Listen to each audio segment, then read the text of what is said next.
So I noted in chapter 3, verse 1, that Moses comes to Horeb, the mountain of God.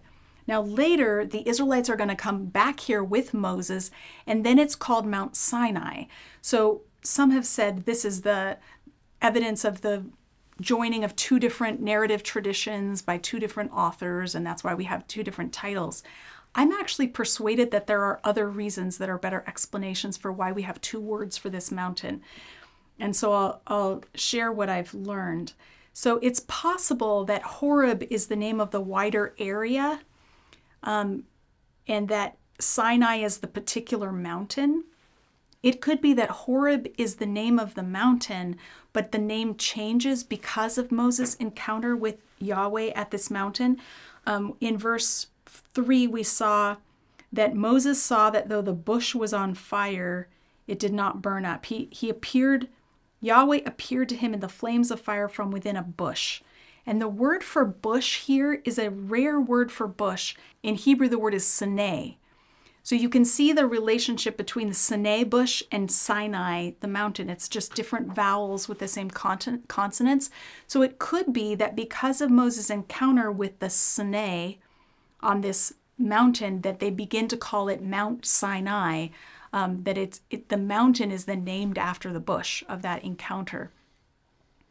It's also possible that Sinai is the name of the wider area and Horeb is the mountain. So it could go either way. And it could be that the narrator is choosing whichever word is most appropriate for that particular context.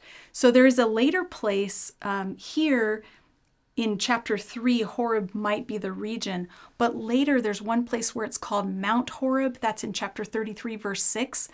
And there, it's possible that he's choosing the word Horeb to describe the mountain because of a word play with Herav, which is the word for sword. There's a bloody scene there where they pull out swords and people die.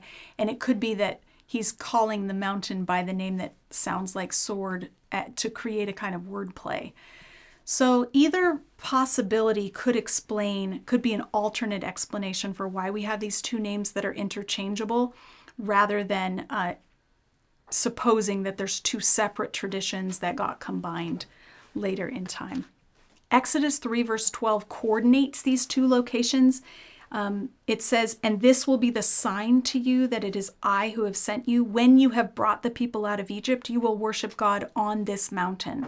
So as Moses is encountering Yahweh for the first time at Horeb, God says, you're going to come back to this mountain with the people. So that's why we need to see them as the same mountain, because historically, literarily, theologically, the two coordinate.